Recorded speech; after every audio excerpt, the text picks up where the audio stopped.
इन दिनों मुसलमानों को लेकर बहुत बड़ा एक साजिश चल रही है दोस्तों। तमाम साधु संत जिस पर हिंदू भरोसा करता है, उन्हीं साधु संत अपने जहरीले बयानों से मुसलमानों को टारगेट करके उन्हें उल्ला मुल्ला, आतंकवादी, जहरीले और तमाम तरह की बातों से नवाजे जा रहे हैं मुसलमान। और चुपचाप सरकारें देख रही है। वही सरकार है जो कहती है कि आई लव मोहम्मद का पोस्टर जिसके हाथ में दिखाई पड़ेगा वो विवादित टिप्पणी है, अर्थ है या विवादित बयान है। नारे अगर आई लव मोहम्मद लगा लो तो वो विवादित बयान हो जाते हैं। लेकिन इन साधु लोगों के मुंह से जो रस टपक रहा है उस पर कोई सरकार एक्शन लेगी? जो मुसलमानों को काटने की, मारने की और साथ में तलवार लेकर रखने की बात कर रहे हैं कि हम तलवार लेकर इसलिए चल रहे हैं कि हमें सनातन धर्म बचाना है और हिंदू राष्ट्र बनाना है। पूरी खबर बताऊंगी कि कौन है ये लोग जो मुसलमानों को तलवार से डराने की कोशिश कर रहे हैं। नमस्कार, आप देख रहे हैं बामसेफ न्यूज़ और मैं हूं आपके साथ शैला। दोस्तों, इन दिनों जो कुछ चल रहा है वो आप सब देख रहे हैं। मैं बारी बारी से एक एक खबर आप तक पहुंचाती हूं कि आखिर चल क्या रहा है। सरकार बिल्कुल मौन है, सरकार कुछ नहीं चाहती है। क्या सवाल उठता है कि जो साधु संत हिंदू राष्ट्र की कल्पना लिए सड़कों पर उतर आए हैं और उनके साथ जुड़ने वाले लोग भी बुरी तरह से मुसलमानों को बुरा बुरा बोलते हैं, तो क्या सच में मुसलमानों को ये लोग बुरी तरह से ट्रोल कर रहे हैं या मुसलमानों के बीच सच में खतरा बढ़ गया है? मुसलमानों की दुकानें कहीं भी होती है तो ये हिंदूवादी संगठन के लोग पहुंच जाते हैं और उनकी दुकानों को बंद करवाने लगते हैं। उनकी आईडी चेक करते हैं कि जो फल विक्रेता है, सब्जी विक्रेता है, ये कौन लोग हैं जो उनको उनकी दुकानें बंद करवा देते हैं। और अब जो कुछ चल रहा है दोस्तों, आप ये देखिए कि कैसे सरकार जो है हर तरह से मुसलमानों को लेकर हर वो गंदी बात बोल रही है, हर वो गंदी बात उनको अच्छी लग रही है जो साधु संत बोलते हैं। एक संत तो बोलते हैं कि भाई अपने घर में तलवार रखो, अपने घर को सुरक्षित करो, और ये जब हिंदुओं मुसलमानों की फौज हिंदुओं के घर सामने आएगी तो इन्हीं तलवारों से काट दो उन्हें और उनका पूरी तरह से बहिष्कार करो, उनका आर्थिक बहिष्कार करो ताकि वो कमा खा ना सके।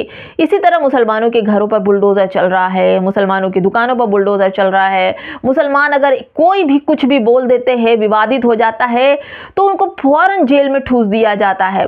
दोस्तों, पत्रकार मैं क्या कहूँ कि गुंडे पत्रकार अब मुसलमानों के बीच पहुंच चुके हैं और मुसलमानों के बीच पहुंचने के बाद ज़बरदस्ती उनके सामने माइक खड़ा कर देते हैं और पूछते हैं कि फला ढेका, ये पूछते हैं। अगर वो मुसलमान उनसे बात करने के लिए बंद करते हैं तो सीधे उन्हें कहते हैं कि आप लोग ये क्या कर रहे हैं, आप लोग गुंडैती कर रहे हैं, आप लोग आतंकवाद फैला रहे हैं, इस तरह की बातें कर रहे हैं। पत्रकार चलिए दोस्तों, सावधान रहने की ज़रूरत है।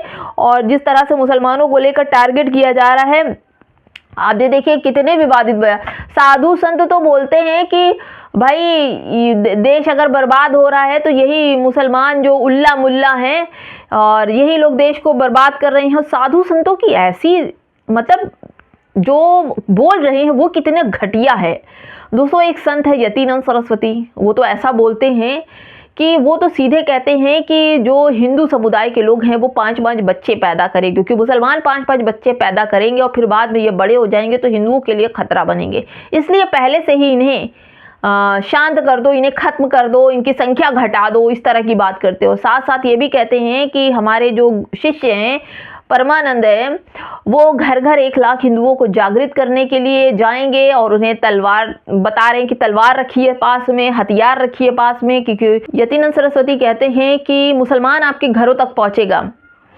और आपके ग्रंथों को फाड़ देगा, आपकी बेटियां उठा ले जाएगा, आपके घरों को आग लगा देगा, ऐसा भी बोल रहे हैं। यहाँ तक कि और कितने नेता हैं वो बोल रहे हैं, विवादित बयान दे रहे हैं। बारी बारी से एक नेता तो बोलते हैं कि आपके जो मुसलमान हैं, पढ़े लिखे हैं, वो सारे के सारे आतंकवादी हैं। पढ़ा लिखा मुसलमान जो है सबसे बड़ा आतंकवादी है। वहीं दूसरे नेता कहते हैं, बीजेपी के ही नेता कहते हैं, हिंदूवादी नेता, हृदय सम्राट जिनको बोला जाता है, वो लोग बोलते हैं कि मुसलमान की 10 लड़कियां लेकर आओ, तुम्हें नौकरी देंगे। दूसरे नेता बोलते हैं कि इन मुसलमानों का कोई भी अस्तित्व नहीं, इन्हें यहाँ रहने का कोई हक नहीं। और वहीं एक साधु धीरेन्द्र शास्त्री, पर्ची वाले बाबा, उन्होंने तो पूरी तरह से हिंदू राष्ट्र बनाने के लिए पदयात्रा ही निकाल दी, जबकि हमारा संविधान में देश को बांटने वाले को देशद्रोही कहते हैं। लेकिन इस देशद्रोही वाले काम को लोग सराह रहे हैं और उनके पीछे पीछे चल रहे हैं। उन्होंने हिंदू राष्ट्र की कल्पना की। कैसे संविधान को साइड में रखकर आप हिंदू राष्ट्र बनाएंगे? हमारे देश में केवल हिंदू नहीं रहता, हमारे देश में मुस्लिम, सिख, ईसाई, बौद्धी, जैनी और तमाम तरह के जाति के लोग हैं। हमारे यहाँ अलग अलग धर्म के लोग वास करते हैं, लेकिन यहाँ पर केवल और केवल मुसलमानों को का डर दिखाकर हिंदुओं को वोट लेने की बात की जा रही, ताकि हमारी सत्ता बनी रहे, हम कहीं इधर उधर ना होने पाए। क्या बीजेपी हमेशा रहेगी? हमेशा तो सिकंदर भी नहीं रहा, जिसने आधी दुनिया जीत ली थी, उससे भी हटना पड़ा और उसको भी खाली हाथ जाना पड़ा। लेकिन जिस तरह से एक बार फिर से मुसलमानों के लिए 2027 का चुनाव है दोस्तों, और इस चुनाव के लिए बीजेपी अपनी ज़मीन तैयार कर रही है। उन तमाम मुद्दों पर केवल और केवल मुसलमानों का नाम का छिड़काव कर रही है और उस धधकती हुई आग में धुआं उठाने की बात कर रही है, इस माहौल को गर्म करने की बात कर रही है, क्योंकि इन्होंने अपने छोटे छोटे दलों को हर जगह भेज रखा है। चाहे आप बजरंग दल देख लीजिए, हिंदू सेना देख लीजिए, हिंदू सेना के तमाम छोटे छोटे संगठन बांटे हैं, जो गांव मोहल्ले शहरों में जाकर मुसलमानों का डर दिखाकर हिंदुओं को डरा रही है कि मुसलमान संख्या में बड़े हो गए हैं। और देखिए इनकी समझ, देखिए दोस्तों इनकी पॉलिटिक्स देखिए कि बीजेपी के नेता, बड़े नेता, हृदय सम्राट, इन लोगों ने साधुओं को टारगेट किया है, और ऐसे साधु जो मुसलमानों के लिए जहर बोने का काम कर रहे हैं, उनको हायर किया है, और इन्हीं साधुओं के मुख से मुसलमानों को बदनाम किया जा रहा है। सामने बैठे हिंदू मासूम बच्चों को रोटी, रोजगार, शिक्षा की बात नहीं कर रहे हैं, उन्हें डर दिखाया जा रहा है कि ये जो मुसलमान हैं ये तुम्हारे लिए सबसे बड़ा खतरा है। जब तक इनकी हत्या कर दो और तुम अपराधी बन जाओ और फिर तुम्हें जेल में उठाकर भेज देंगे, ये मत सोचो। ये सरकार केवल और केवल पॉलिटिक्स चल रही है। जिस तरह के पॉलिटिक्स में साधु संतों को इन्वॉल्व किया गया है ना दोस्तों, ये सोचिए साधु संतों की कितनी लोग इज्जत करते हैं कि भाई साधु संतों को ज़्यादा धर्म का ज्ञान है और वो कभी गलत नहीं बोलेंगे। दोस्तों आप ये सोचिए कि कोई भी धर्म मारने की, काटने की, बहिष्कार करने की, हथियार रखने की बात नहीं करता, कोई भी धर्म दुनिया का। और इस चुनाव की जमीन तैयार की जा रही है, और जमीन तैयार करते करते इन लोगों ने मुसलमानों को हिंदुओं का खतरा बता दिया। कि आप सोचिए बड़े पद पर कौन है? मुसलमान है? नहीं है, हिंदू है बड़े पद पर। जज, बैरिस्टर, IAS, PCS किस जगह पर है? हिंदू ही हैं। बड़ी बड़ी फैक्ट्रियां, बड़े बड़े घर, बड़े बड़े मकान किसके हैं? हिंदुओं के हैं। मुसलमान क्या बनाता है? पंचर। एक आध दो बच्चे, दो चार बच्चे अगर पढ़ लिए तो बहुत बड़ी बात है, वरना मुसलमानों के पास इतनी हैसियत नहीं कि वो अपने बच्चों को पढ़ा सके, लिखा सके। फिर किस बात का खतरा? आपने कभी देखा कि किसी मुसलमान ने किसी की लिंचिंग कर दी हो?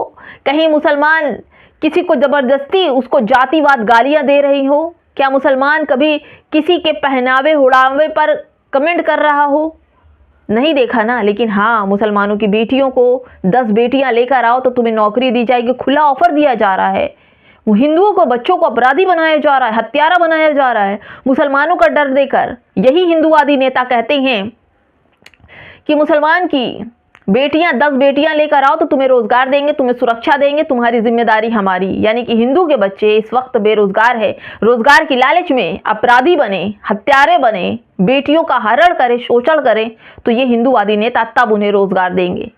ये जो लालच है ना पूरे हिंदू समाज को बदनाम करने की, उन्हें अपराधी बनाने के लिए पूरी फौज उतर आई है। ये साधु संत जो कहना नहीं चाहिए, क्योंकि इन पर लोग भरोसा करते हैं, भगवान की शिक्षाओं का ये लोग प्रचार करते हैं, लेकिन इन लोगों के मुख से मुसलमानों के लिए जहर उगला जा रहा है। और जिस तरह से मुसलमानों को काट देने, मार देने, हथियार रखने, मदरसे बंद करवा देने, उनकी शिक्षाओं को, उनकी बेटियों के नकाब पर जिस तरह से उकसाया जा रहा है, ज़मीन जायदाद की बात की जा रही है, बुलडोज़र लगातार चल रहे हैं, मुसलमानों के घर की चूड़ियाँ टाइट हो रही है, पंचर बनाने वालों के घर और उन्हें मिट्टी में मिलाया जा रहा है, नेस नाबूद किया जा रहा है, साथ साथ उन्हें जहन्नुम का टिकट भी दिया जा रहा है। ऐसे में क्या समझते हैं दोस्तों, क्या देश में, जिस देश को पाने के लिए, गुलामी से आज़ादी दिलाने के लिए हिंदू मुसलमानों ने कंधे से कंधा मिलाया था, आज फिर उसी जगह पर लाकर इन रोटी सेकने वाले, राजनीति की रोटी सेकने वाले अपनी रोटियां सेकने लगे हैं, क्योंकि उन्हें 2027 में फिर से कुर्सी चाहिए और इस कुर्सी के लिए वो किसी भी हद तक गिर सकते हैं। हमारे हिंदू भाइयों को भी बहका रहे हैं, मुसलमान भाइयों को भी बहकाया जा रहा है। आप ये सोचिए, समझदार बनिए और ये अपने अधिकार को समझिए, अपने देश को समझिए। सबसे बड़ा देश है, उसके बाद फिर कुछ है। फिलहाल दोस्तों इस वीडियो में इतना ही। कमेंट बॉक्स में हमें ज़रूर बताइएगा कि आप हमारे वीडियो पर क्या सोचते हैं। नमस्कार।